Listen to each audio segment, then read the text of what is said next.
A maioria dos membros da comissão foram representantes de sindicatos de trabalhadores de Campinas e região. Eu me lembro do Darcy, dos sindicatos metalúrgicos. Estava aí? Bom, vai perder o elogio, então. O pessoal do sindicato dos químicos, da construção civil, eram 5, não me lembro todos. Bancários, petroleiros, isso aí. Havia, pela Secretaria de Saúde, estava o José Carlos Lopes Cacau, além de médico sanitarista, é um grande músico, e professor também, faz mil coisas, de pai. E o secretário era o Nelson Rodrigues dos Santos, Nelson, né? Enfim. Então, estou aqui com vocês desde o começo.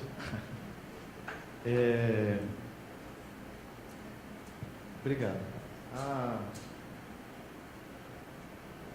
A minha encomenda é que eu fizesse, de todos nós, né, da tarde de hoje, fizesse uma reflexão sobre o Sistema Único de Saúde e a saúde do trabalhador. Eu tenho que pedir desculpa para vocês, que a Miriam tentou me encaixar de todo jeito, né? Eu, além de professor da Unicamp, eu estou presidente da Associação Brasileira de Saúde Coletiva, que é a sede no Rio de Janeiro. Com essa crise aí sanitária do SUS, política, a gente tem sido muito demandado, está difícil. Então ela acabou facilitando a minha vida. Eu não vou poder ficar a tarde inteira com vocês e discutir, porque hoje é o dia do grupo de pós-graduação que eu coordeno, de pesquisa, e vem pessoal de vários lugares. Então eu pensei em falar, abrir para vocês fazer comentários, e embora eu não vou poder ouvir você, né, Dionísio, que vai falar? As duas, né? Conheço vocês já há muito tempo, né? Nós já nos conhecemos. Enfim. Mas, então, a coisa do SUS que eu queria comentar com vocês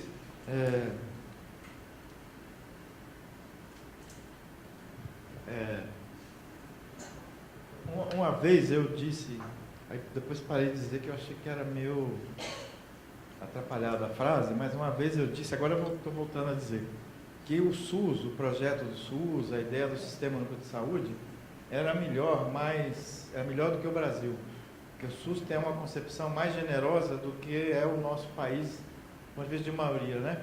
É uma frase contraditória, por isso que eu parei de falar, porque quem fez o SUS foi o Brasil, foi a sociedade brasileira, foi nós que aprovamos, a gente que vem implementando, né? Mas a gente vem implementando com muita dificuldade. O que eu queria chamar a atenção, então, é que o SUS é uma ideia muito, o Sistema Único de Saúde, é muito generosa, muito solidária, do que a gente chama de política pública. Política pública é uma coisa que está meio fora de moda, apesar de ser fundamental para enfrentar a desigualdade, para enfrentar o sofrimento da maioria da população.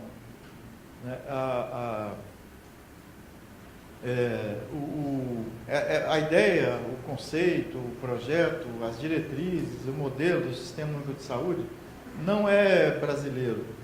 Não fomos nós que inventamos, não é jabuticaba.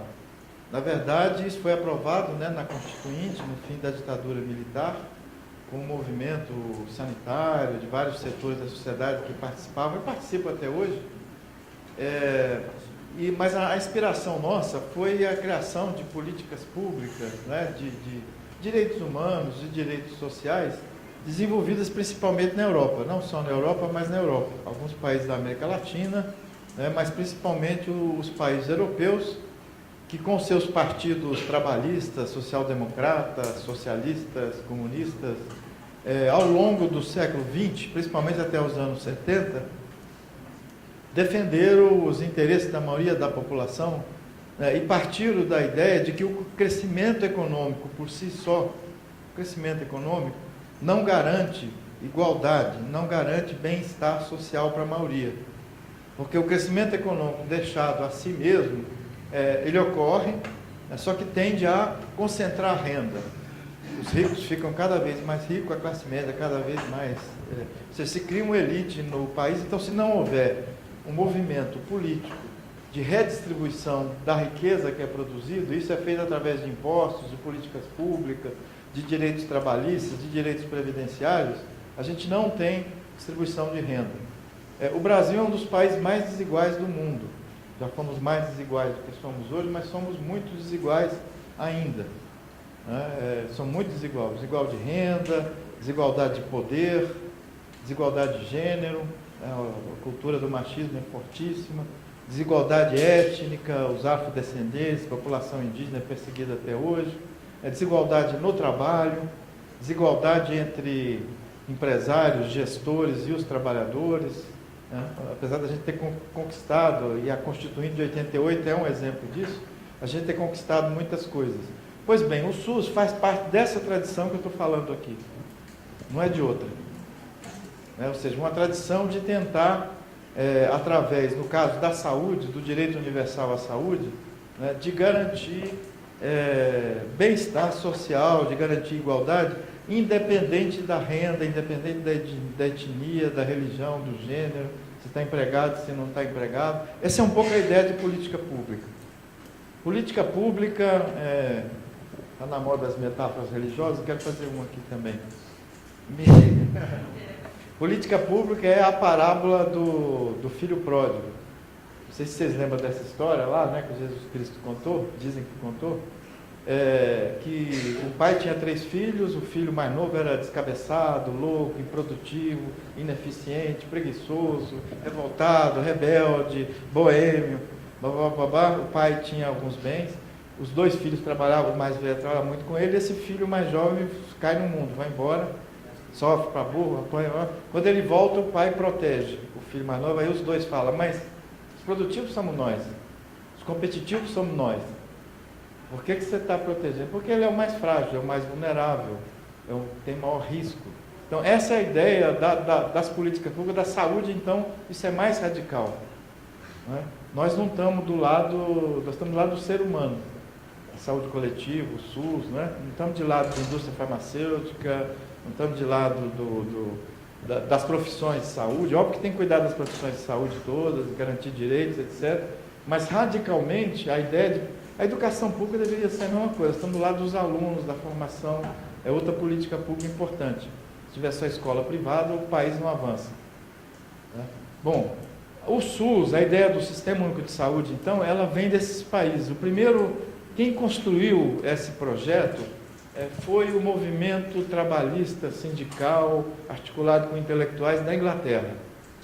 O primeiro documento chama Dawson Report, Informe Dawson. Dawson era o nome da pessoa que coordenou a 8ª conferência deles. A 8ª conferência nossa foi em 86, né? Tá vendo que eu falei que estava invertido? Bati a cabeça, estava falando 68, era 86. Mas depois eu vejo isso. Como é que faz para voltar, né? Bate de cá e então, esse informe Dawson, se você pegar, ele tem na internet, tem em espanhol, em inglês, se vocês entrarem, né? Informe Dawson Report, tem em espanhol, não tem em português, eu não achei. Mas 80% das diretrizes do SUS estão lá. A ideia de atenção primária à saúde, de direito universal à saúde, de integralidade, de funcionamento em rede, de equipe multiprofissional, não só médico, de fazer promoção, prevenção e assistência clínica individual, fazer as duas coisas. Né? Tudo isso está lá, gente, de 1920. Os ingleses ficaram brigando e só começam a implementar o Sistema Nacional de Saúde deles, o NHS, National Health Service, é um sistema de serviços nacionais. Eduardo, tampa o ouvido.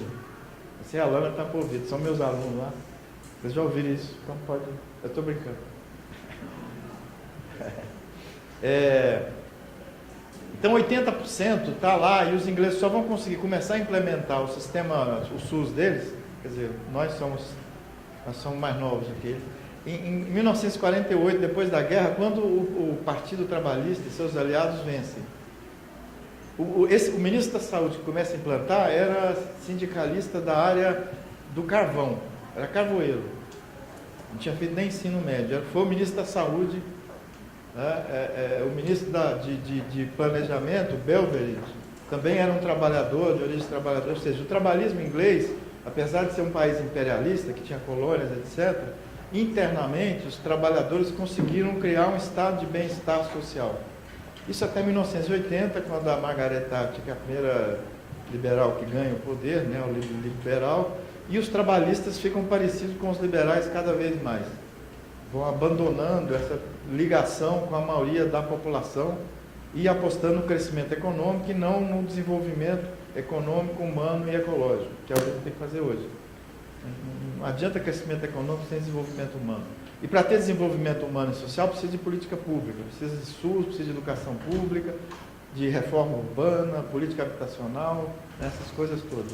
Bom, então, os ingleses começam a construir o SUS deles em 48. Logo depois, na mesma época, a Suécia, que era o Partido Social Democrata, muita luta também, um pouquinho antes até a Suécia começa a construir, com muito conflito, com muita dificuldade, né? E depois, quase todos os países da Europa, ao longo dos anos 60 e 70, Portugal, Espanha nos anos 70, Itália nos anos 60, vários países da Oceania, Canadá, Nova Zelândia, quase todos têm sistemas públicos de saúde. Na América Latina, nós temos Cuba, Costa Rica e o Brasil. E uns ensaios, assim, uns semi-SUS, assim, no Chile, né, que se propõe a ter um sistema com direito universal para atender a todo mundo. Voltando ao Brasil, a gente costuma dizer, quem investiga o SUS, quem estuda o SUS e quem usa o SUS também, que o SUS é uma reforma. Antigamente, reforma queria dizer fazer mudanças na legislação e na lei a favor da maioria. E tinha a revolução, que derrubava tudo, mudava o poder, fazia aquelas coisas, que é uma coisa muito rara, não acontece, é muito violenta, sangrenta. Para evitar as revoluções e para evitar o sofrimento, a gente fazia reforma, chamava reforma. Reforma sanitária, reforma que criou o SUS. Reforma educacional, Paulo Freire, educação pública. Te elogiei, você perdeu? Perdeu. Mas eu volto a elogiar. Esse fulano aqui, ó. Ele era novinho na época. Eu também, né? Enfim, estava contando nosso começo aí. Conversávamos, não tinha um tempo para fazer reunião, ficava 3 horas reunido, 4 horas. Uma paciência danada, e ao mesmo tempo impaciência. A gente tinha impaciência para as coisas acontecerem. Mas enfim, esqueci com o Darcy onde eu estava. É porque agora o Temer é reformista, né? Contra a reforma. Eles estão desconstruindo as políticas sociais, algumas de forma mais radical, a reforma trabalhista, estão querendo ir contra a Previdência, e outras devagar, como o SUS. O SUS, eles não têm legitimidade, coragem política, força para privatizar tudo, acabar o SUS, porque seria o caos sanitário, ele é importante para muita gente. Vou falar do Brasil já. Está havendo uma desconstrução progressiva, hipócrita, escondida, na sombra, não cria política, não constrói política de pessoal, enfim, faz subfinanciamento. Então, isso vem sendo desconstruído devagar.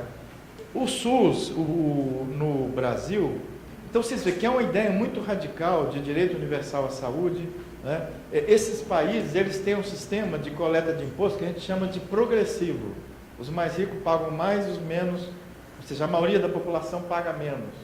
E esse imposto é usado não para fazer bolsa empresária, para fazer desoneração para os empresários, para a JBS, para a indústria automobilística, nem para corrupção. O imposto é usado para políticas habitacionais, para salário-desemprego, para o SUS, etc, etc. O Brasil quer fazer o SUS, nós somos outra cultura. A gente tinha outra correlação de força. O Brasil era e é um país muito desigual do ponto de vista econômico, mas político. A elite brasileira é muito forte. A elite nunca esteve fora do governo. A elite, estou falando, hoje chama agronegócio. Antigamente chamava latifúndio, né? O agronegócio, porque se misturou muito. O sistema financeiro, bancário, o sistema empresarial, uma parte da classe média alta, a elite, parte a grande mídia. A mídia no Brasil tem um discurso unificado. A gente não tem uma televisão do movimento social, dos sindicatos, como tem em quase todos os países do mundo. A gente não tem rádios. Né? As rádios daqui são a mídia aqui, mas enfim, parar de falar mal. Então, para construir o SUS nesse país, com essas diferenças, com a empreitada, é uma empreitada muito grande. O resultado, o SUS tem menos de 30 anos, tem 27, né? Vai fazer 30 anos daqui a 2 anos.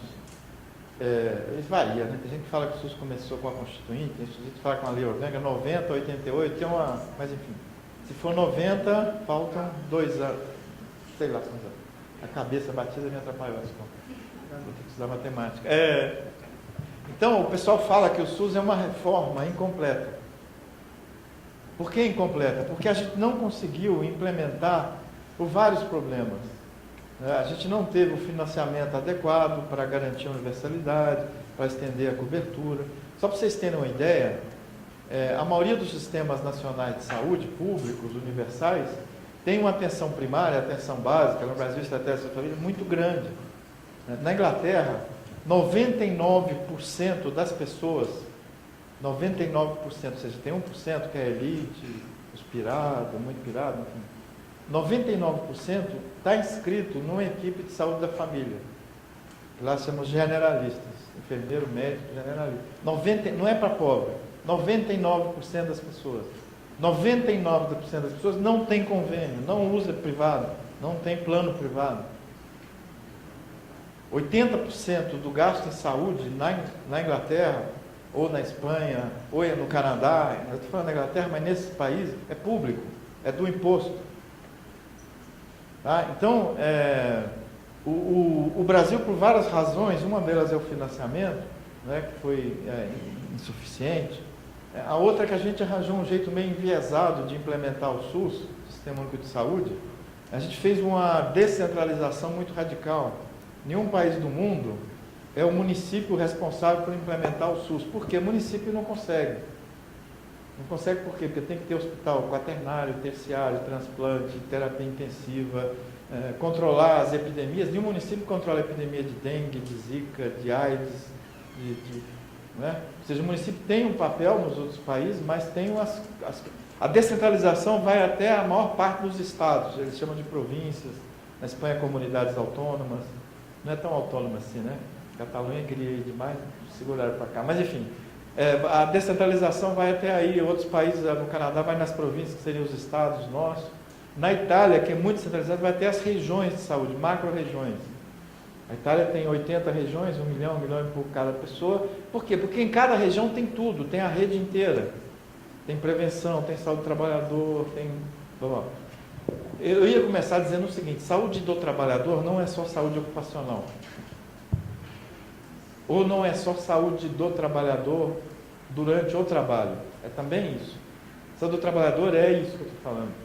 O trabalhador tem hipertensão, tem câncer, fica velho, fica novo, quebra a perna, bate a cabeça nos lugares, blá, blá, blá. Além de ter acidente de trabalho, está exposto a uma série de coisas, mora no bairro, está exposto à violência. Tá? Então, na verdade, a saúde do trabalhador passa pelo SUS. E dentro do SUS tem uma área específica, focada, que é o caso do Sereste, que é o caso de vocês que trabalham nisso. Né? Como tem a área de saúde da mulher, como tem saúde da criança, como tem atenção primária, como tem uma série de outros, saúde mental. Mas a saúde do trabalhador, nós temos que pensar saúde dos trabalhadores e trabalhadoras como brasileiros e brasileiras. Não vai ter saúde do trabalhador sem a maioria do povo. Tá? Então, o SUS tem essa reforma incompleta.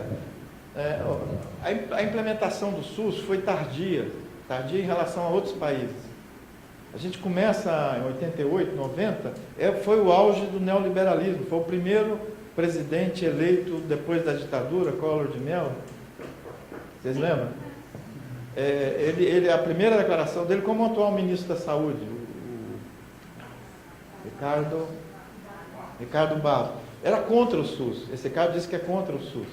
O ministro do Collor, Eugênio Guerra, que era do Paraná, do Curitiba, dizia, isso é um dinossauro, não vai para lugar nenhum. Por quê? Porque eles já estavam dizendo que não tinha que ter política pública, que a distribuição de renda... Ou seja, como é que se cria o bem-estar segundo o discurso liberal? Cada um tem que se virar, empreendedorismo. Óbvio que a gente tem que ser empreendedor. Eu sou uma pessoa empreendedora. Vocês são. O Darcy é super empreendedor. Só que é solidário também. Ele não é empreendedorismo individual. Uma parte é individual, mas não pensa só nele. Nós não estamos sozinhos no mundo. Se o planeta, se o clima se entra em crise, dançamos nós todos. Se tem guerra atômica, dançamos nós todos. Se as cidades continuam violentas como estão, nós todos ficamos vulneráveis. Enfim. Então, o SUS teve essa série de dificuldades de implementação. Então, o SUS, falta muita coisa, né? Mas tem muita coisa que foi feita. Essa coisa que foi feita dá muita legitimidade ao SUS, apesar de todos os problemas que essa parte que falta, né? Então, atenção básica à saúde, atenção primária, 50% das famílias dos brasileiros e brasileiras, 50%, usa regularmente, de forma sistemática, as equipes de saúde da família. E tem um atendimento melhor do que a maioria dos planos privados. Se alguém tiver diabetes, na atenção primária no Brasil, tem médico, tem enfermeira, tem psicólogo, tem orientação nutricionista, tem insulina de graça, tem orientação alimentar para usar. Qual convênio que tem isso? Nenhum. Por isso, grande parte dos diabetes e hipertensos do Brasil, 50%, mais até, 50% da população em geral. Se a gente pegar diabético, hipertenso, adulto, idoso, idosa, nós vamos ver que o SUS tem a saúde mental que ganha prêmio no mundo inteiro, com muita dificuldade. O SUS enfrenta o transtorno mental grave respeitando o direito de cidadania do louco, mas fazendo apoio, reabilitação, com equipe multiprofissional, atendendo no domicílio, na comunidade, profissionalizando, ajudando a fazer escola, sem violência, com pouca violência, né? Com muito menos violência do que os manicômios, né? O acesso da população brasileira ao parto e ao pré-natal e à cesariana 90% dos brasileiros, a maior parte disso é no SUS, a maior parte é no SUS, né? Tem até o exagero e o excesso, que como o SUS não é perfeito, tem a medicalização, tem mais cesariana do que precisa, e tem gente que precisa de cesariana e não faz, tem mais remédio do que precisa, enfim. Mas, de qualquer forma, o SUS cresceu muito. Agora, o SUS tem vários problemas. Tem 50% sem atenção primária. A gente tem filas para... Eu falei que o acesso ao tratamento de câncer, antes do SUS, era 28% dos brasileiros que tratavam de câncer. O resto morria, a míngua. Hoje nós temos 80%. Mas continua o problema, que é o seguinte: as pessoas vão ter a quimioterapia, a cirurgia, tarde. Faz o diagnóstico, mas o tratamento do câncer depende muito da celeridade, né? Então, a gente pega os outros países que têm sistema público, a sobrevida de mulher com câncer de mama, né? Ou seja, tem mais de 5 anos, depois a alta, digamos assim, a cura é considerada com 5 anos sem recidiva, sem voltar. A Inglaterra, a Argélia, que tem um sistema público de saúde, Cuba, 92%, 94%. O Brasil é 46% em média. Campinas é 60%. Ou seja, a gente ainda morre apesar de usar o SUS. Por quê? Porque é desorganizado, não tem rede, a gestão não é boa. O SUS é no Brasil. O Estado brasileiro é dominado por essa elite canalha. Desculpa o canalha, não adianta ficar xingando. Não adianta ficar xingando. Que é nós que elegemos eles, a gente que mantém eles lá. O SUS é o único sistema público que todos os cargos de gestão, todos, inclusive exceto Campinas, que é o prefeito, o governador e o presidente é que indica, é tudo cargo de confiança. Nos outros lugares é tudo de carreira.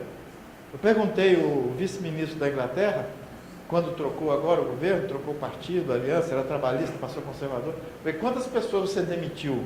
O cara não me entendia, ele levou da sua turma. Ele não entendia, né? O inglês é ruim, não sei o quê, não entendia. Quando ele entendeu, eu tive que explicar como é aqui. Podemos demitir todo mundo.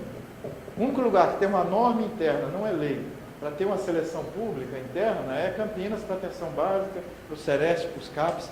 Mas o Mário Gatti é tudo cargo de confiança, diretor de hospital. Quando eu fui secretário pela primeira vez, o prefeito era trabalhador, petroleiro, Jacobitá. Ele me convidou de secretário antes da eleição. Aí eu, o Brian, uma série de outras pessoas. E aí ele chegou, quando tomamos posse, ele me indicou o diretor do Mário Gatti. Aí eu sentei com ele e falei o seguinte: ô prefeito, essa pessoa não sabe nada, como sabe? Mas é médico. Eu falei, é médico, mas fez carreira política.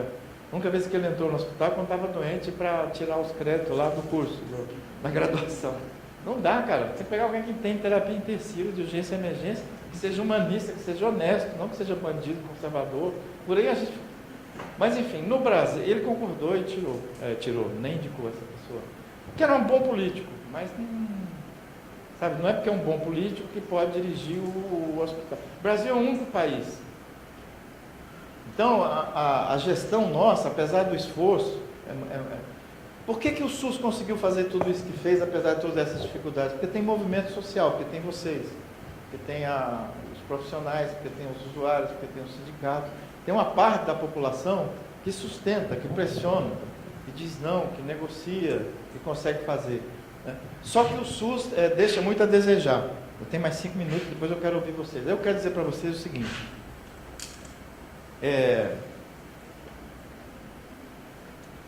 2/3 dos brasileiros e brasileiras, desigualdade, eu vou falar, tem uma renda familiar menor que 3 salários mínimos. Dá 70% do povo brasileiro, apesar dos avanços que teve no período Lula, principalmente, com a Bolsa Família, aumento do salário mínimo, apesar dos últimos 20 anos, não só no governo Lula, mas principalmente no governo Lula, nós somos muito desigual ainda, muito desigual. Muito. 2/3 vive com menos de R$3.500. Se a gente pegar 2 salários mínimos, que é R$3.000, dá 60% do povo. 60%. 50% das casas do Brasil não tem coleta de esgoto. Não é na roça não, viu? A maior parte está na cidade. Está na Rocinha, está na periferia de Campinas, de Sumaré também. Né? 50% dos bairros no Brasil foram construídos por autoconstrução, por ocupações. Ou quando não é ilegal, você compra o terreno, mas por autoconstrução. O Brasil passou anos sem política habitacional, anos. E agora que tem, esqueci o nome dessa da Caixa Econômica Federal aí, Minha Casa Minha Vida, né? É desse tamanhozinho, em frente à carência, frente à... Né? Vocês andam em volta de São Paulo, tinha um líder do narcotráfico de São Paulo, Marcola, que tem uma entrevista famosa, que ele fala, esse mundo aqui é nosso, não tem Estado, não tem segurança pública, não tem... Vocês entram naquelas ruas, aqueles barracos de 4, 5 anos, tudo estreito, tudo de pendurado, isso é 50, ou seja, cidade degradada, as cidades brasileiras estão degradadas. Nós tivemos 66 mil assassinatos no ano passado, 54 mil mortes no trânsito, a metade é moto. Esses assassinatos, 2/3 são jovens negros, homem negro, 2/3. Então é um país muito, mulher ganha 40%, 50% menos do que homem para o mesmo trabalho, para o mesmo salário. Nós somos um país muito desigual. Pergunto para vocês, quem usa o SUS de fato? Não vocês aqui não. São esses 70% das pessoas. Nós temos 2 países. Nós temos um Brasil, uma cidade, um bairro, um sistema de saúde, uma escola pública, um transporte público para 70% das pessoas e outro país para 30%, 25%, que vive nos condomínios, que se transporta de carro, tem o trânsito, tem tudo ruim, tem assalto, você leva porrada na cabeça, tudo isso acontece também com esses 30%, que eles não conseguem. Mas nós temos 2 países. A capacidade política de defender os seus interesses, seus privilégios, desses 30%, é muito maior do que a nossa. 70% do atual Congresso da República, que foi eleito junto com a Dilma, 70% é de empresários. Não é microempresário, não. É agronegócio, 70%. Eles não são 6% da população brasileira.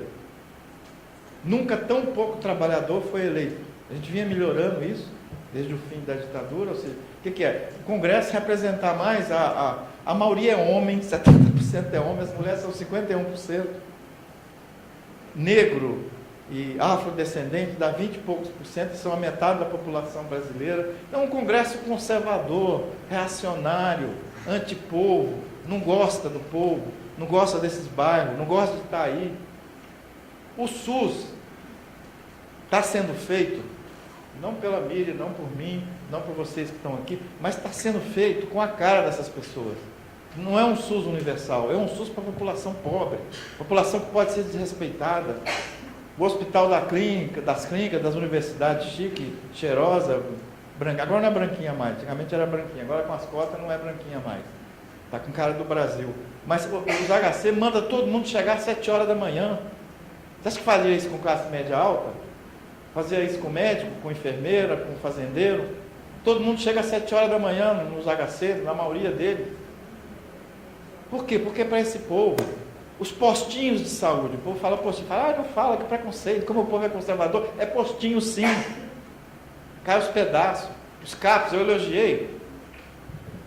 Que bando de gente numa casa de 200 metros quadrados, com um teto de zinco, um calor desgraçado, sem nem ventilador, falando de Campinas. É assim que o SUS funciona. As urgências e emergência, estou trágico, né? É porque bateu a cabeça. Não é trágico não, gente. Apesar disso, o povo valoriza muito isso porque tem salvado pessoas, diabéticos, pessoas de câncer, blá, blá, blá, blá, com todo esse maltrato. E um maltrato aos trabalhadores do SUS, como aos trabalhadores da escola pública. Não é para atender esse 30%, pode maltratar. Não precisa ter carreira, não precisa ter responsabilidade, não precisa prestar conta do que faz. A gente paga pouco, finge que trabalha, não tem importância, nós vamos pagar pouco, pacto de mediocridade. Né? Enfim, qual a mensagem que eu quero dizer para vocês? A gente está vivendo uma época de muito conformismo, né? Muito conformismo. Assim, a gente está achando, a maioria das pessoas está achando que não vale a pena defender políticas sociais, não vale a pena votar, não vale a pena fazer movimento social, não vale a pena, por várias razões, né? A gente tem uma desmoralização desse modelo liberal radical, neoliberal, mas tem uma desmoralização muito grande dos modelos socialista, social-democrata, trabalhista, ou não, sim, apesar de tudo que foi feito, né? Então, assim, o futuro do SUS depende, por exemplo,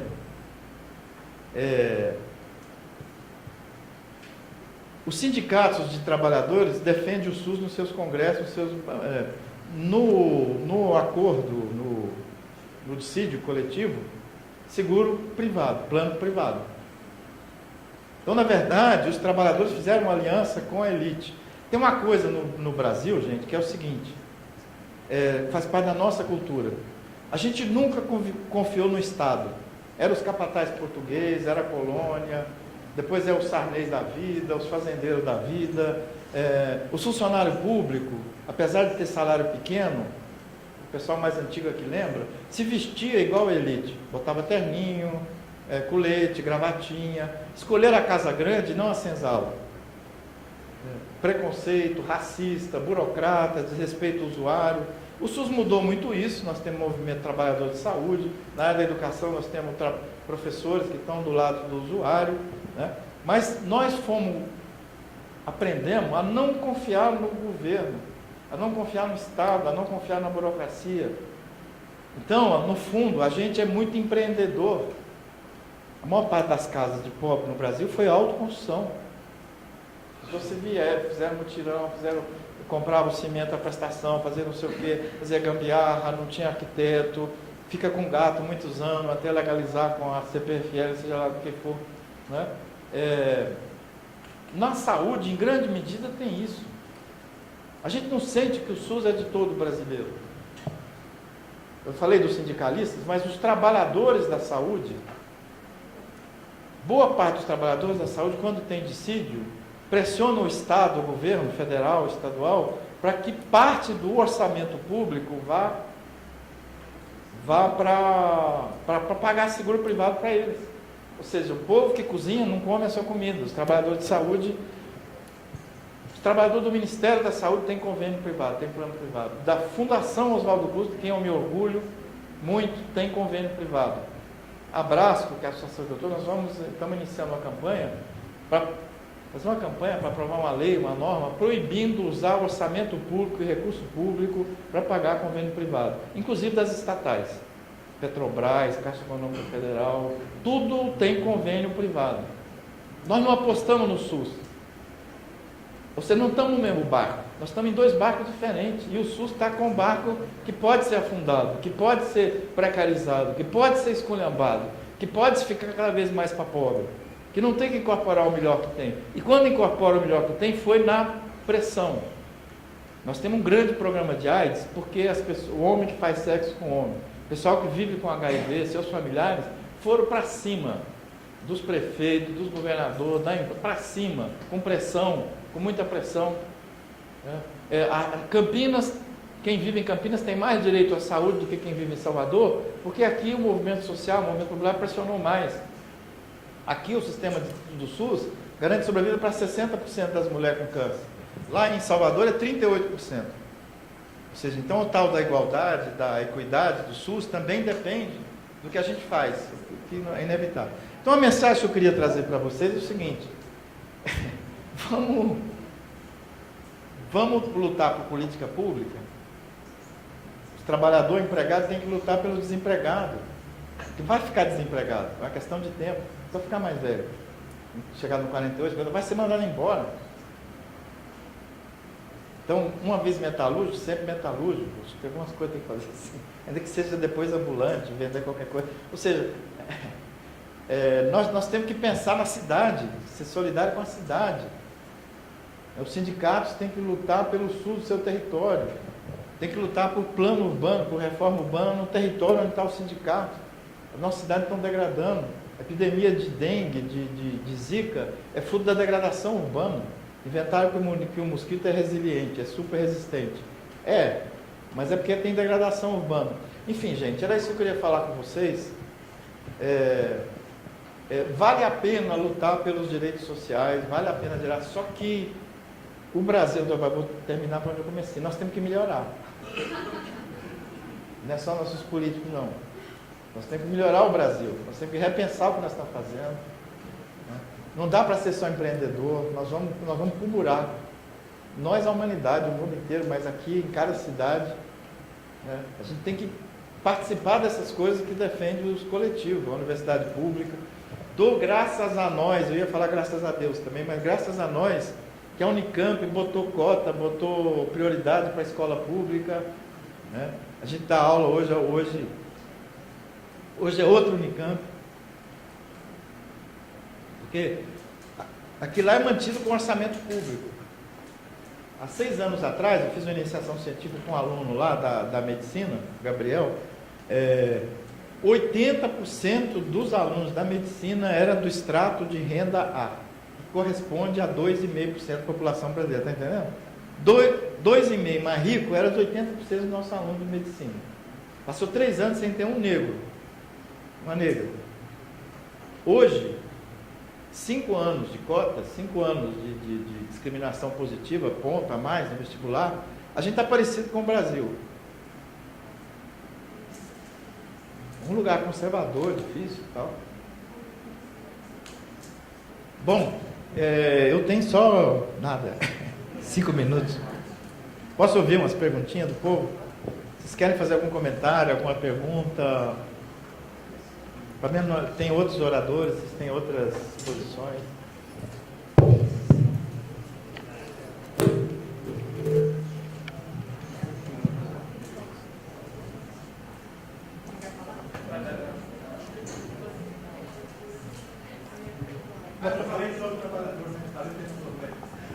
Enrolou, né?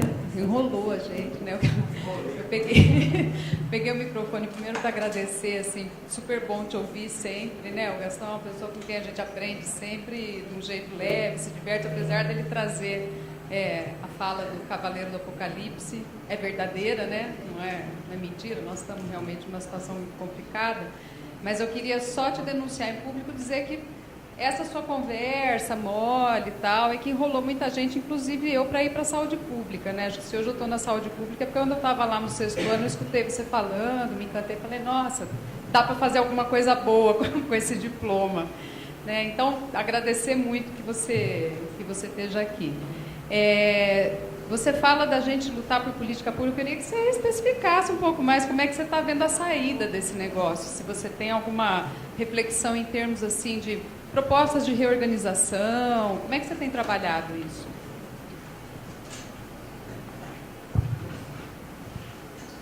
Gastão Wagner. Eu falei um pouquinho de manhã também, mas assim, não tem como a gente não falar e não memorizar o passado, né? Porque, na verdade, é o passado nosso que deu a sustentabilidade, eu acho. E eu falo muito na minha cidade, Hortolândia, eu tenho muita saudade do Gastão e da sua equipe, a equipe inteira. O Gastão, ele sempre trabalhou com o método da roda. Tem muita gente governando ainda de maneira assim, eu mando e vocês me obedecem. Não é assim? Eu poderia dizer assim, sem medo de errar, que 90% do Brasil. E eu me lembro que você falava muito do método da roda. E você falava muito assim, que é nos conflitos que nós crescemos. E quando eu acho que as pessoas desafiadoras da saúde do trabalhador foi o Nelson, que eu lembro que o Nelson começou uma conversa com o movimento sindical lá atrás, muitos anos atrás, e ele dizia claramente, o autor da saúde do trabalhador é aquele que conhece o ambiente de trabalho. Aí ele começou essa conversa, depois o Gastão virou secretário, e eu lembro assim, quando você virou secretário de saúde, o gás que o movimento sindical ganhou. Então eu acho que nós temos que tirar o chapéu para você, porque você foi um dos grandes idealizadores. Eu fui para a Itália, conheci também lá o movimento operário italiano, fiquei lá estudando isso 1 mês e 3 dias, né? As regiões, como é que eles se organizaram após a Segunda Guerra Mundial. Então, esse conhecimento que você trouxe também da Itália para cá, os sanitaristas, eu acho que foi muito horrível, viu, Gastão? Então, você pode ter certeza que você, não sei quanto tempo falta para você já aposentar, eu já aposentei. Mas eu continuo trabalhando, né? Estou como presidente do Conselho de Saúde lá de Hortolândia, e a área que eu ocupo dentro da Secretaria é Educação e Saúde. Mas eu lembro sempre de você, essa maneira democrática, popular. Eu não estou bajulando, não, estou falando uma coisa real. Desde quando eu lhe conheci, você continua essa mesma pessoa. E estimulando os jovens, que vale a pena lutar, a gente não pode parar. Infelizmente, o Brasil está virado de ponta cabeça, é um bando de bandido tomando conta dos bandidos, não é assim? Um protegendo o outro para não cair, porque se cair eu vou cair também. Isso é lamentável, principalmente para os nossos jovens, nós que começamos a discutir políticas públicas lá atrás, né, que fizemos muita luta. Muito obrigado. Mais alguma pergunta?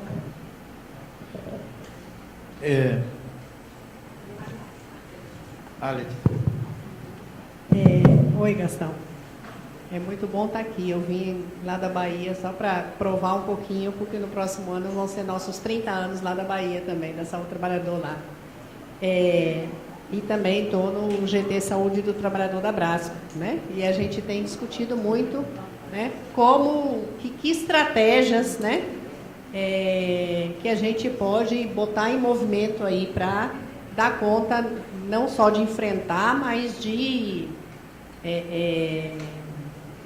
enfrentar e de transpor esse momento político atual que veio gestado já de muitos anos, na verdade, né?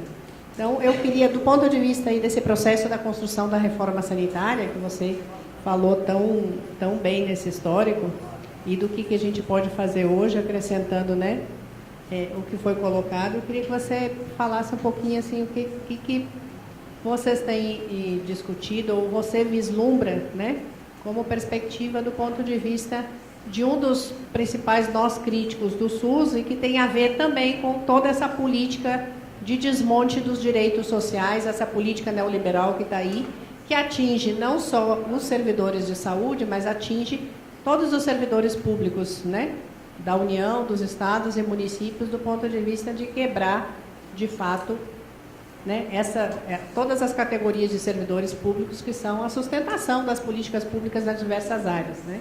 Então, do ponto de vista de pensar o papel dos sujeitos profissionais de saúde como sujeitos e o papel em que temos de perspectiva no papel de uma carreira, que é sei que é uma bandeira da Brasco também, né?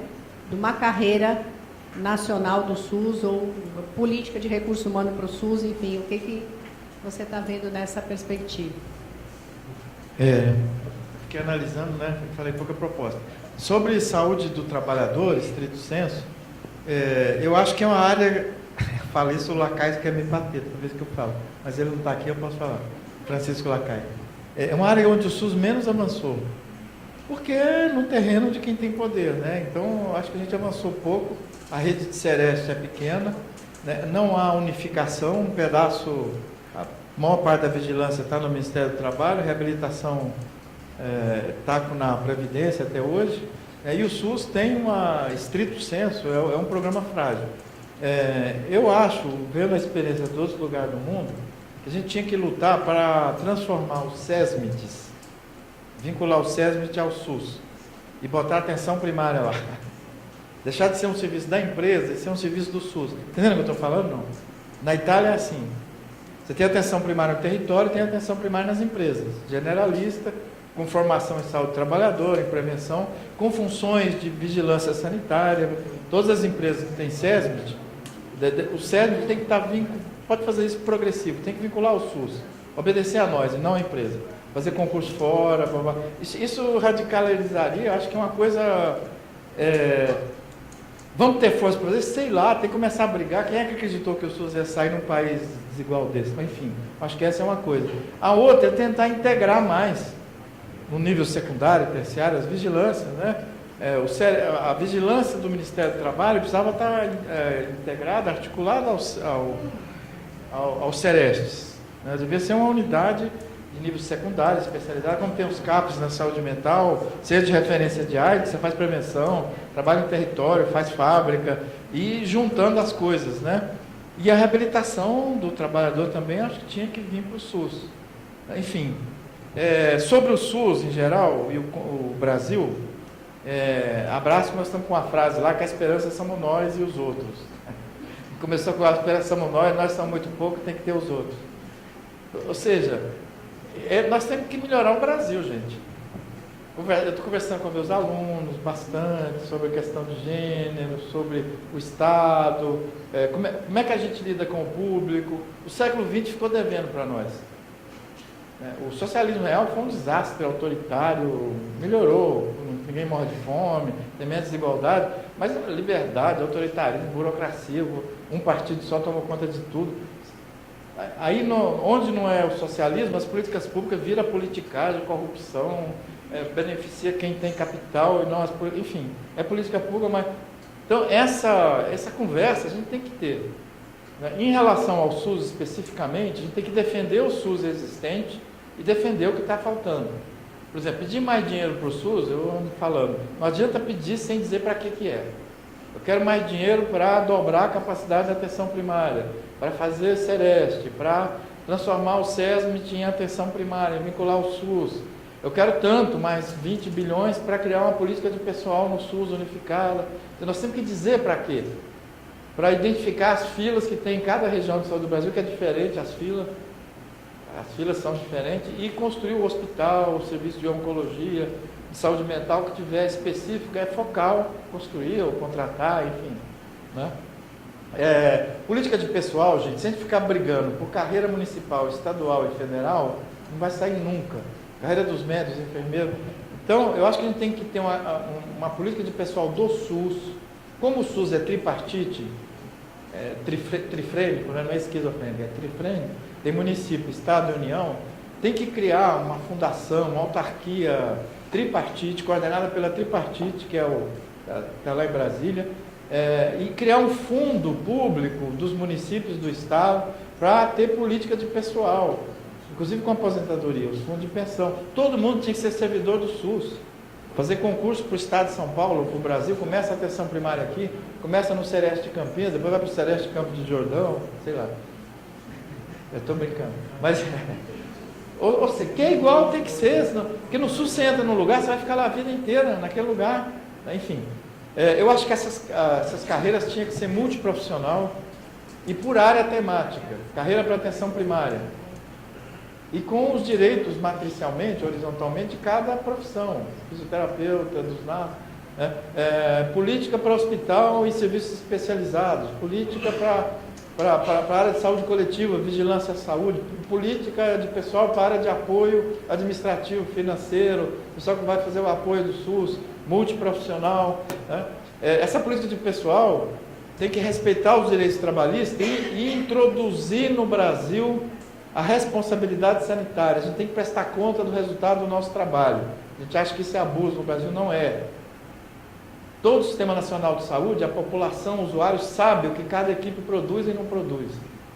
E quem não está produzindo é obrigado a fazer curso, não vai para a cadeia, a não ser que seja ladrão, corrupto e que mate os outros. Mas se você não está fazendo adequadamente, eles vão te obrigar a fazer curso, vão investir na... enfim, então acho que tem que ter essas políticas de pessoal. O SUS, gente, tem que ter uma dependência menor do governo, do poder executivo. Essa desconfiança do Brasil com o Estado é porque nós somos espertos. Pedro Malazarte foi o nosso herói? Foi de vocês? Quem é o Pedro Malazarte? Confiava em quem? Só nele mesmo, na esperteza. Não pode ser só isso. Tá? Mas o SUS não pode ficar dependendo. O prefeito não pode nomear todos os gestores. Tem que acabar com isso. Fazer uma norma. Como é que faz? Como é que Campinas faz? Faz uma seleção interna, quem tem 3 anos, presta. Pode ser demitido se não desempenhar. Mas aí se for, tira da gestão... Quem vem? O segundo da fila, o segundo que passou no concurso, faz uma banca externa. Tem N formas de fazer isso. Enfim, então acho que a gente tem que avançar no SUS no sentido da reforma do Estado. Tem que ter concurso público, não tem que ter clientelismo, né? Tem que diminuir a corrupção, enfim. Então acho que tem algumas ações que o SUS tem que servir de exemplo, como a universidade pública. Ficar defendendo a Unicamp e 80% dos alunos são da elite, para quê? Para que pegar orçamento público para fazer isso? Aí vem a direita, os conservadores, os liberais, e falam, ou privatiza ou põe ensino pago. Fala, não, Unicamp. Só que política pública é para atender os filhos pródigos da vida e as filhas. É para atender os mais vulneráveis. Não posso fazer universidade pública que só entra classe média alta. Não pode. Não tem sentido. Não posso fazer universidade pública, pegar o dinheiro de pesquisa e tudo pesquisar para a indústria farmacêutica e não para o SUS. Senão não é política pública. Não é bolsa empresário. Enfim. Gente, muito obrigado. Uma alegria estar com vocês. 30 anos, gente, é uma vitória do SUS. Nós estamos de parabéns, vocês estão de parabéns. Darcy e eu que somos mais velhos aqui, tem mais gente dessa época. Você estava em Salvador, né? Mas é uma vitória, né? E o Sabino, Norton, Sabino, a levanta o Vera, braço. foram meus alunos, já estão de cabelo branco, aposentados.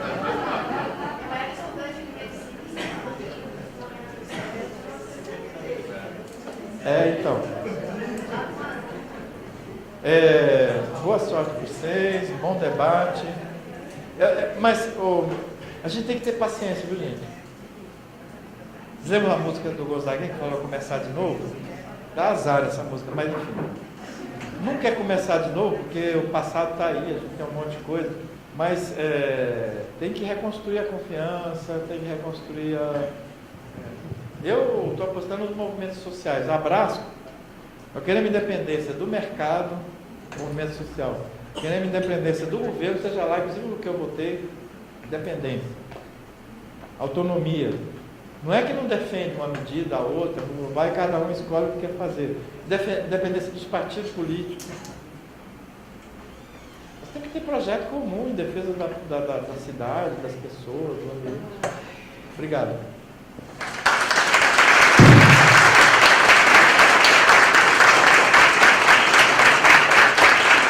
Quero agradecer as palavras do Dr. Gastão e o Marco Pérez vai deixar uma pequena lembrança do Sereste de Campinas.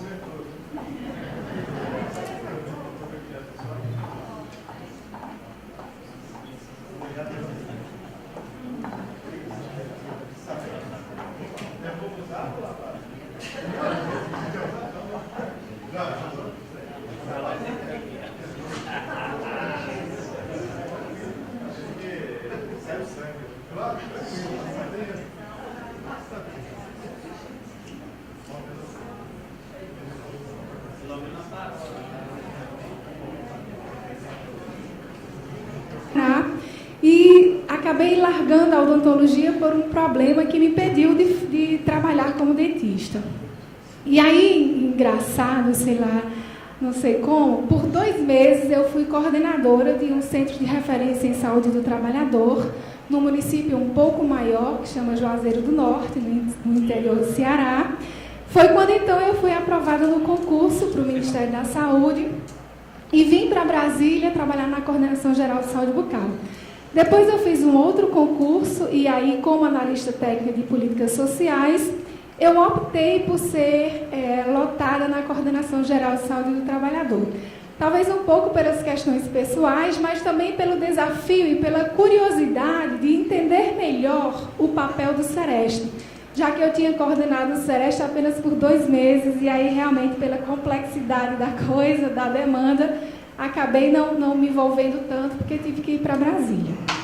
Bom, mas o que a gente vai apresentar hoje aqui para vocês, considerando a encomenda, né, que nos foi prestada, que seria falar um pouco dos caminhos, descaminhos e perspectivas que a saúde do trabalhador tem hoje, dentro de todo esse contexto que já vem sendo falado aqui desde ontem, hoje pela manhã, as falas também perpassam por esse tema. A fala do professor Gastão traz, então, vários conflitos que a gente tem vivido hoje e que o SUS tem passado. Mas dentro de todos esses conflitos e todos esses apontamentos que o professor Gastão trouxe, a gente vai, então, apresentar aqui para vocês uma discussão que vem sendo feita na Coordenação Geral de Saúde do Trabalhador, que já foi, inclusive, apresentada à CIST Nacional, e semana passada também foi apresentada no evento lá em Brasília, em que foram reunidos representantes da CIST de vários estados e também da Rede Nacional de Atenção Integral à Saúde do Trabalhador. E é um pouco nessa ideia que a gente vai tentar apresentar alguns dados, algumas informações, para vocês perceberem o que a gente, enquanto Coordenação Nacional de Saúde do Trabalhador, tem conversado sobre os caminhos e as perspectivas da saúde do trabalhador. Então, primeiro, assim, acho que cabe a gente trazer e chamar a atenção da importância da gente perceber a saúde do trabalhador dentro de toda a rede de atenção à saúde. Não cabe a gente falar e tentar implementar políticas de saúde do trabalhador pensando no Sereste como um ponto único para efetivar a implementação da Política Nacional de Saúde do Trabalhador. Seria impossível a gente pensar nisso. Mas a gente precisa entender, ter clareza e trabalhar na perspectiva de que o Sereste é um dos pontos dessa rede tão emaranhada e tão complexa, né, de atividades, de ações, de serviços, de demandas. Então, é dentro dessa ideia que a gente precisa contextualizar e discutir a saúde do trabalhador na atualidade. Então, a gente precisa enxergar e precisa, de fato, implementar as ações de saúde do trabalhador para além desses Serestes. Aqui o número que a gente tem, de longe, daria para dar conta de todas as demandas. Mas a gente precisa tornar claro e implementar, de fato, as ações, seja na atenção básica, seja na atenção especializada, na atenção pré-hospitalar, dentro da rede de laboratórios que é disponível, na rede de assistência farmacêutica. A gente precisa também contemplar as ações de saúde do trabalhador, nos sistemas de informação em saúde, de regulação, de planejamento, monitoramento e avaliação. Enfim, as ações de saúde do trabalhador, elas precisam estar claramente evidenciadas e implementadas em todos esses pontos. Hoje não dá mais para a gente esperar que apenas os Serestes executem as atividades, as ações de saúde do trabalhador. E aí, só um adendo aqui, eu queria chamar a atenção para os sistemas de informação, que até foi falado na fala pela manhã, que hoje os sistemas de informação, como estão disponíveis, eles dificultam muito as informações com relação à saúde do trabalhador. A coordenação hoje vem tendo um movimento que já foi apresentado ao secretário da Secretaria de Vigilância em Saúde, e esse movimento foi entendido e compreendido como importante pelo atual ministro, de a gente tornar obrigatório o preenchimento dos campos ocupação e do Cadastro Nacional de Atividades Econômicas, né? Isso já vem sendo articulado já há um período e foi apresentado ao secretário e ao ministro, eles entenderam como importante, e a minuta de portaria já está, inclusive, elaborada para dar andamento a isso. Óbvio que não é uma coisa a ser implementada rapidamente, instantaneamente, porque demanda alterações a nível de DataSUS, enfim, todo um contexto tecnológico que requer um certo tempo para isso se efetivar. Mas é uma atividade que já vem sendo compreendida pela coordenação como importante, para facilitar, obviamente, o desenho, o traçado, né, e as ações de vigilância, considerando as informações que devem ser utilizadas para a realização das ações de saúde do trabalhador. E aí, dentro de todo esse contexto, a gente traz e destaca aqui as questões das funções do Sereste, né? A fala do médico Chicão, hoje pela manhã, assim, eu achei muito interessante a fala dele, que é uma pessoa que fala de lá do lugar onde se faz, onde se executa, né? Lá onde as ações acontecem. Então, ele trouxe vários questionamentos e vários apontamentos que fazem a gente entender que a gente precisa entender e compreender a forma do fazer como a gente pensou no papel, como a gente pensou na política. Então, a Política Nacional de Saúde do Trabalhador já traz clara, traz bem sistematizado, né, qual é o papel do Sereste nas ações de saúde do trabalhador. E aí aponta aí o papel de suporte técnico, de apoio matricial, entendendo o Sereste como um centro que pode irradiar e articular as ações de saúde do trabalhador. Nessa perspectiva de funcionar como um polo que irradia todas as ações. E aí, ouvir o professor Gastão falar me faz lembrar, é muito gostoso, eu estava aqui comentando com as meninas, com a professora Dionise e com a Cláudia, colega também da Coordenação de Saúde do Trabalhador, que, assim, ouvi-lo falar e ver as questões da Política Nacional de Saúde do Trabalhador me faz entender melhor a teoria de quando eu fiz a especialização em apoio em saúde com ele, quando eu ainda trabalhava no Departamento de Atenção Básica. Então, eu fui aluna dele na especialização de saúde, e apoio em saúde com ênfase na atenção básica. E, às vezes, quando eu ouvia falando aquela teoria toda, eu ficava imaginando, meu Deus, mas como implementar isso? Mas como isso acontece na prática? Será que só um gestor igual a ele poderia tornar isso possível e factível na realidade? E aí eu me deparo depois com o texto da Política Nacional de Saúde do Trabalhador. E aí você vai tendo uma compreensão de como aplicar o apoio matricial, o matriciamento, enfim, as ações do Sereste. Então, enquanto o Sereste não trabalhar nessa lógica, nessa perspectiva que é preconizada teoricamente pelo apoio matricial, a gente vai ter muita dificuldade de executar essas ações em rede. Mas é preciso, e a gente precisa encontrar esse meio, esse rumo, para que a gente, então, consiga irradiar as ações de saúde do trabalhador para além dos Serestes, mas que as ações elas perpassem por todas as estruturas da rede de atenção à saúde.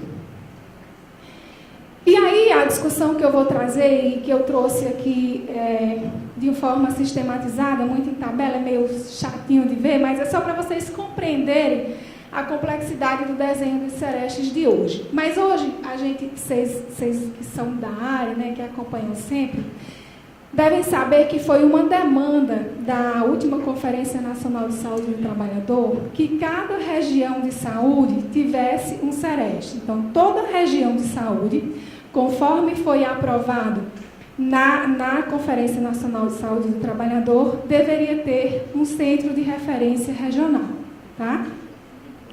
E aí, a coordenação, então, de saúde do trabalhador, resolveu desenhar esses Serestes, como é que estava à disposição desses Serestes no Brasil hoje. Então, com o número de Serestes que a gente tem, quantas regiões de saúde estão cobertas e quantos municípios do Brasil estão cobertos de alguma forma por algum Sereste. Então, é um pouco disso que eu vou trazer para vocês entenderem a discussão que está passando. e que também está casada com a rediscussão do desenho das regiões de saúde, que, salvo engano, é a resolução 23 de agosto de 2017, que está discutindo um novo desenho para as regiões de saúde, e aí não só considerando os Serestes, mas sim todas as ações e serviços do SUS. Então, está sendo proposto, essa resolução foi aprovada na CIT e está sendo rediscutida por um grupo técnico do Ministério, com representantes de todas as secretarias e com a CIT, enfim, outros representantes lá que estão discutindo isso. E aí, dentro dessa discussão nacional com os outros serviços, é onde se encaixa, então, o desenho e a disposição dos Serestes. Então, a gente percebe que quando você vai avaliar como os Serestes estão distribuídos hoje, nota-se que não há uma equidade pelo que está ali preposto. E aí eu vou mostrar concretamente com os dados de cada unidade da federação. Porque, por exemplo, a gente tem Serestes que cobrem uma população de, sei lá, mais de 2 milhões, é uma população economicamente ativa de mais de 2 milhões, recebendo R$30 mil mensais, e tem Serestes que cobram uma população economicamente ativa, digamos, de 30 mil, 50 mil, recebendo os mesmos 30 mil mensais.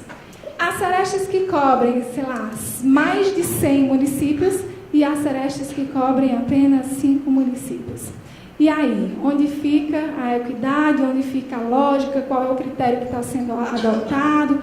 Mas também não é tão simples assim a gente chegar e dizer, agora vai ser assim, vai ser o número X, vai ser uma população X, vai ser o número de municípios X.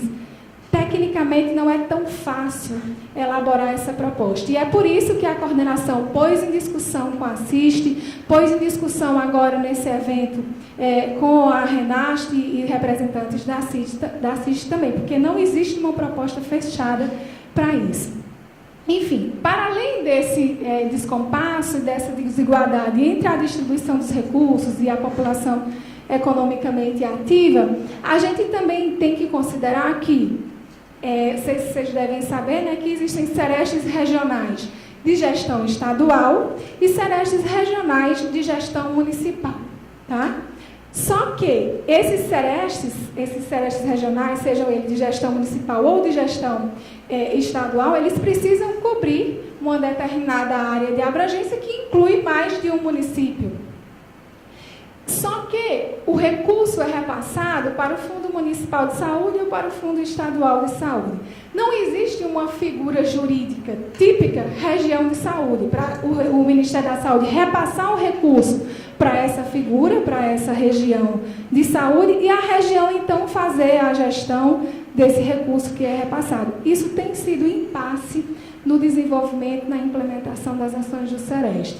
E, claro, a gente ainda não tem a resposta nem a solução, mas são questões que estão sendo discutidas lá no âmbito nacional com esses atores. E aí, muitas vezes, o que ocorre? O recurso que é repassado para o Sereste regional, mas é de gestão com gestão municipal, alguns gestores acabam executando suas atividades apenas no município sede de Sereste. E aí, só que foi pactuado em CIB, inclusive, uma área de abrangência maior para aqueles Serestes. Mas, na verdade, na prática, as ações só são implementadas no município sede. É um outro conflito, é um outro impasse que a gente vive. E aí, além disso, ainda existem alguns municípios que não executam o recurso. Parece, sei lá, história de balela, mas existe estado que tem, assim, 2 milhões de reais acumulados, ou que usam o recurso do Sereste para desenvolver ações de outras áreas, mas não da saúde do trabalhador. Então, esses são conflitos que a gente levanta para refazer e para estudar ou fazer uma proposta do redesenho da rede de Serestes que a gente tem hoje. Pode passar, por gentileza?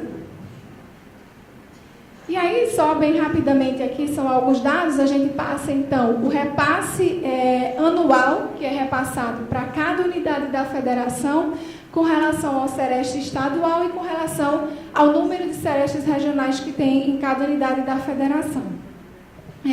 O único estado que não tinha Sereste regional era o estado de Sergipe, mas recentemente foi publicado uma portaria, esse Sereste ainda está em fase de implementação. O Acre é um estado que não tem Sereste regional, então não recebe recurso para Sereste regional. Pode passar, por gentileza. E aí, vocês vão ver nas próximas lâminas que a gente vai apresentar, o DF ele é um caso à parte, por quê? Porque o DF ele tem uma organização diferenciada das outras unidades da federação, né? Lá não tem município, então a área de abrangência é diferenciada porque considera as regiões administrativas e não os municípios. Mas, enfim, então, somando todo o repasse anual que o governo federal passa para os Serestes estaduais, a gente tem aí um repasse da ordem de 3 milhões de reais ano para os Serestes estaduais. Para os Serestes regionais, isso chega aproximadamente a 67 milhões ano. Então, como o professor Gastão ele falou, acho que salvo engano, do meio para o final da fala dele, né?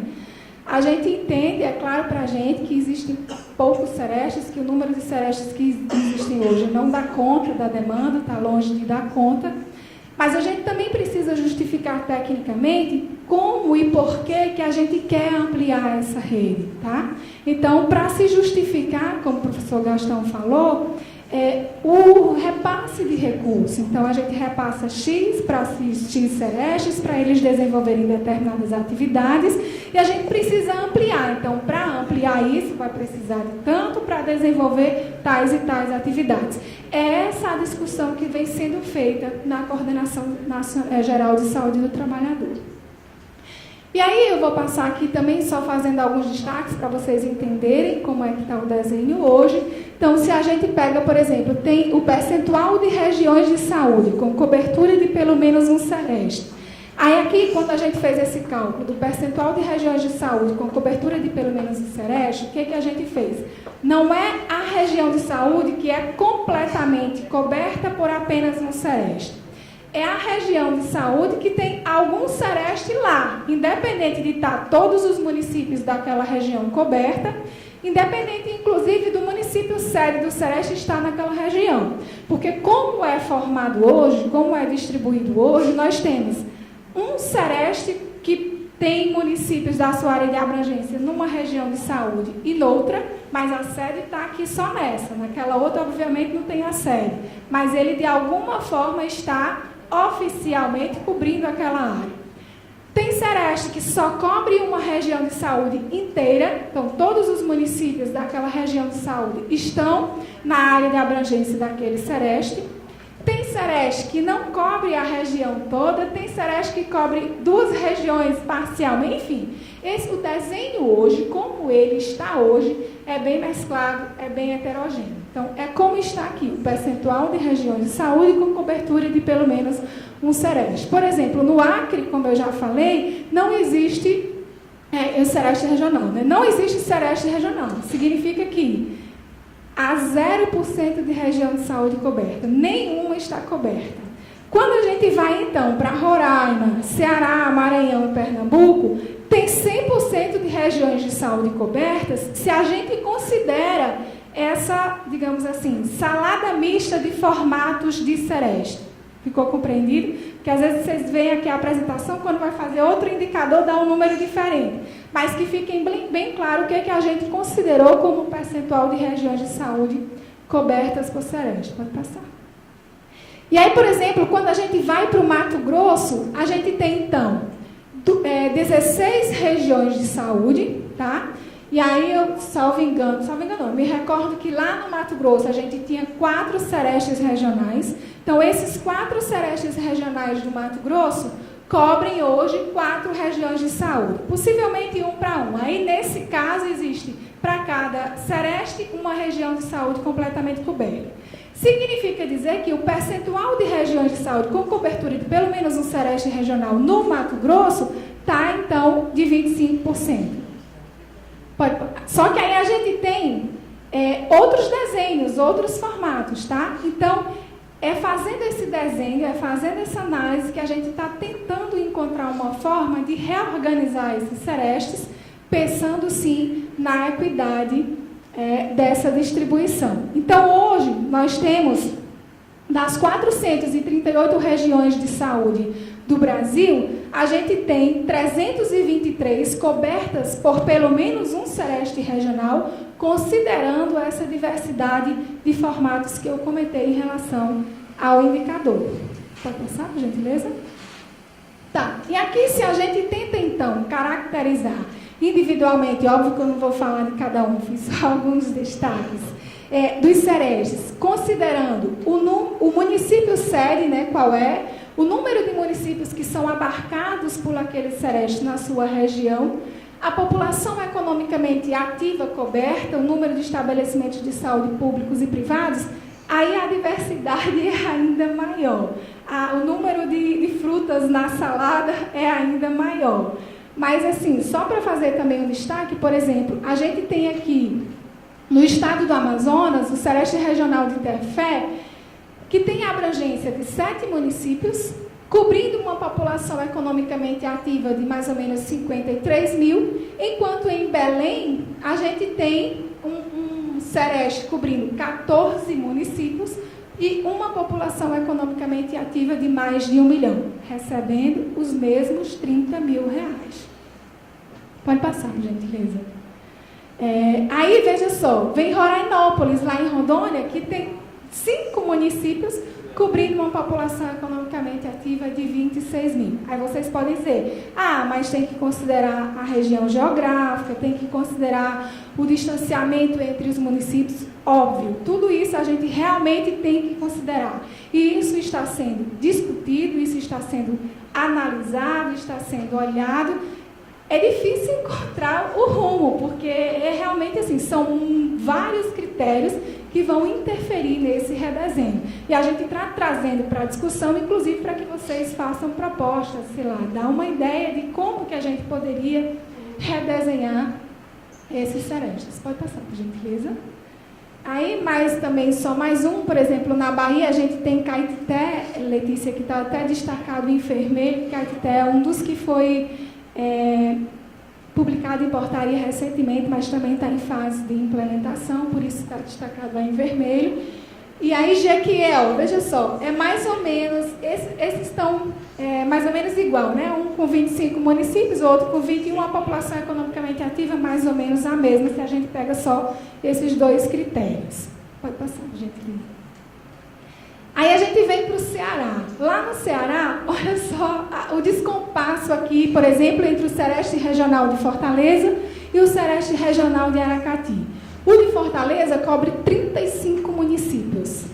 Tem como sua área de abrangência 35 municípios. Com uma população economicamente ativa coberta por esse sereste, de quase 2 milhões.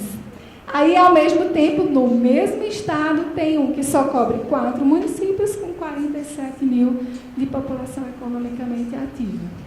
Pode passar, por gentileza. Só mais outros exemplos aí também nesse sentido, né? Por exemplo, São Luís, olha só, São Luís cobre, o sereste regional de São Luís cobre 110 municípios.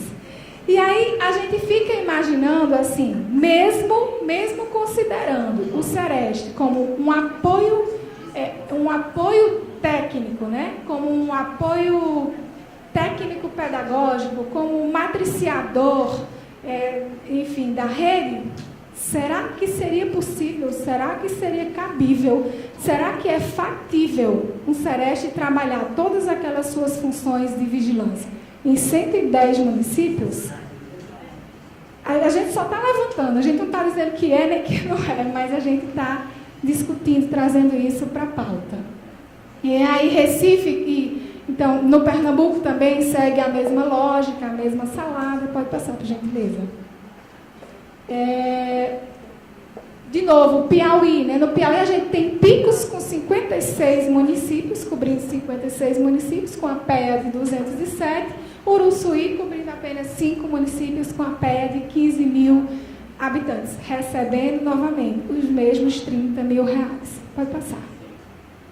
Então, gente, assim, é um pouco por conta desse desenho e, obviamente, considerando também a discussão nacional das outras ações e serviços para o redesenho da regionalização, que a gente vem trazendo essas informações para a pauta, porque a gente consiga pensar juntos como que vai ser, então, quais são os critérios, quais são os indicadores. Eu já havia falado antes com o Marco, antes da gente iniciar aqui, assim, que a gente precisa, então, entender. Isso não está fechado ainda, isso não foi apontado, não foi definido, mas a gente precisa pensar em alguma forma de reorganizar isso. E aí, veja só a complexidade. Possivelmente, a depender do que for definido, né, nessa comissão, nesse grupo técnico, enfim, a rediscussão dessas áreas, né, vai ter que passar em CIB, etc. E tal. É um processo bem complexo. Pode passar, por gentileza. Passe, eu vou... Então, assim, são dados aí também individualizados, para não ficar repetitivo, eu vou pedir para ele passar. Pode passar, gentileza. Mais. Aí aqui, volta um pouco só. Aqui a gente já faz, assim, a caracterização, por exemplo, em São Paulo, só para vocês verem que ainda é uma outra forma, né? O município de São Paulo tem 5 serestes regionais. E aí, também, redistribuído, digamos assim, em bairros, né? Esses municípios, eles são distribuídos em bairros. Então, esses serestes, são 5 serestes que cobrem um só município, com população economicamente ativa aí em torno de 6 milhões. Então, também, mais uma vez, recebendo os 30 mil reais. Será que a gente precisa pensar numa questão diferenciada, sei lá, para as capitais, um indicador diferenciado para as capitais, enfim... Tudo isso a gente tem que pensar na hora de fazer esse redesenho da rede. Pode passar.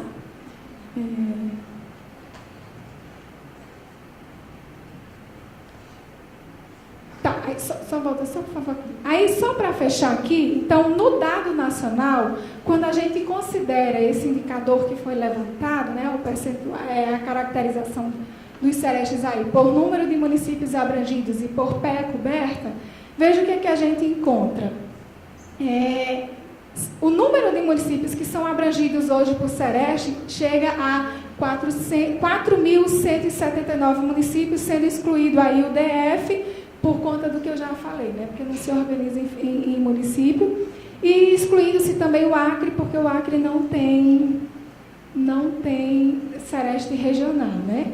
A gente cobre, então, com esses mais de 4 mil municípios, que tem algum Sereste na sua área de abrangência, cobre uma população economicamente ativa de mais de 75 mil trabalhadores. Então, assim, é uma demanda muito grande para o número de Serestes que a gente tem hoje, né? De fato, óbvio que precisa aumentar esse número, né? Só que a gente, para aumentar, precisa reorganizar isso e fazer uma lógica para a gente, então, solicitar repasse de recursos, enfim, justificar essa pauta. E aí, também já bem perto do fim da nossa fala, a gente traz aqui, então, o percentual, a população economicamente ativa, considerando os serestes estaduais e, obviamente, entendendo que os serestes estaduais cobrem, teoricamente, todos os municípios do seu estado, né, da unidade da federação. A gente faz, então, essa disposição, aí eu vou passar, pode passar.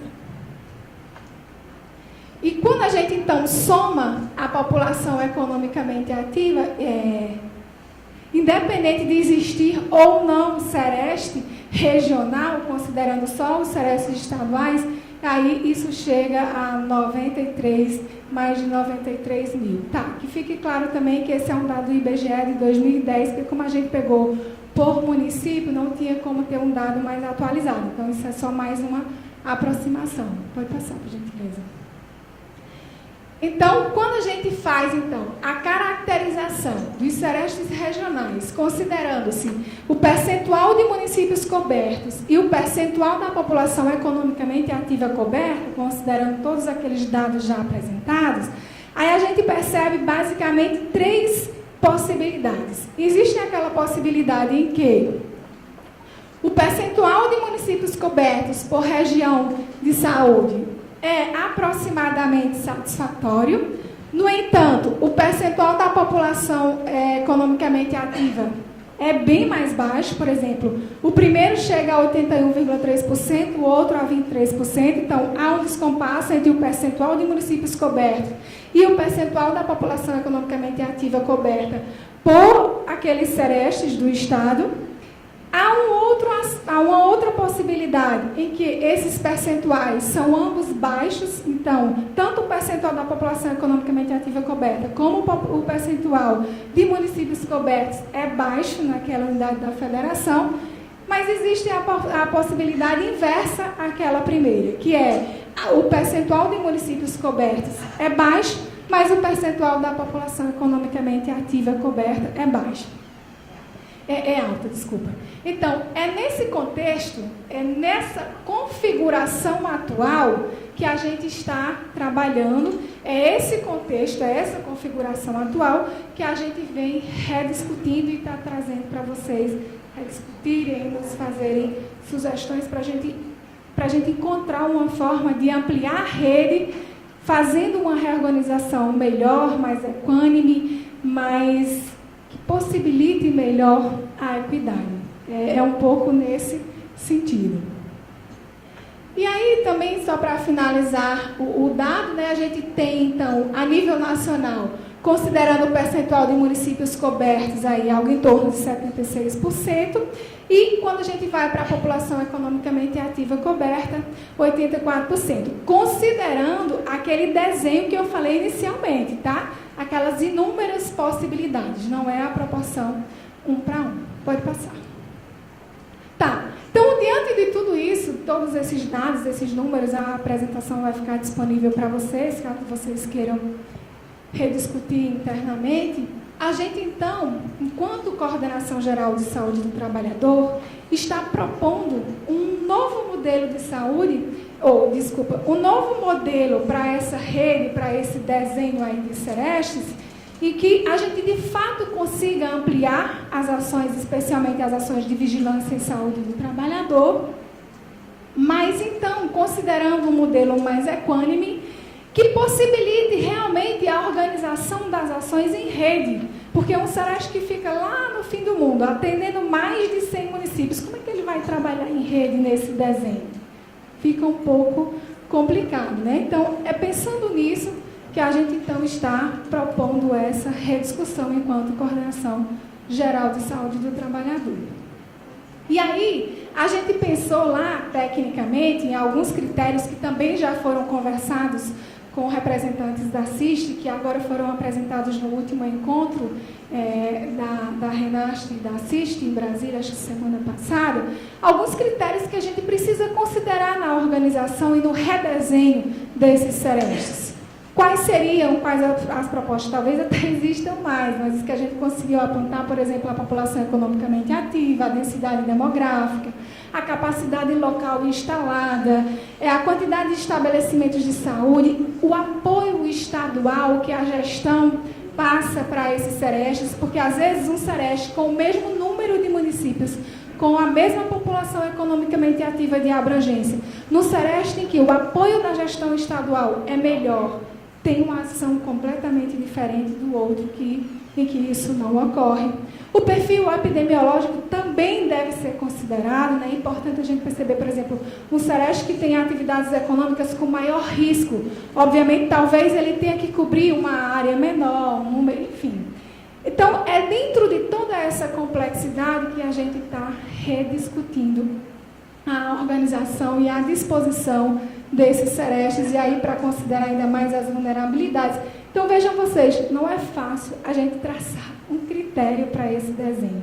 Pensa-se, então, numa proposta com vários critérios, com multicritérios, mas isso ainda não está fechado. Tá? Então, era um pouco isso que a gente tinha para trazer hoje. Eu agradeço imensamente a atenção de vocês e espero que tenha conseguido comunicar e passar a ideia, de fato, do que a gente vem discutindo. Muito obrigada.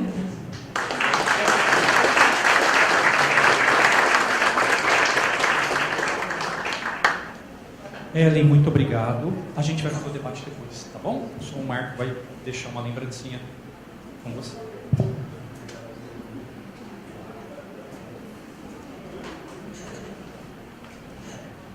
Pessoal, agora a gente vai dar uma paradinha pro coffee.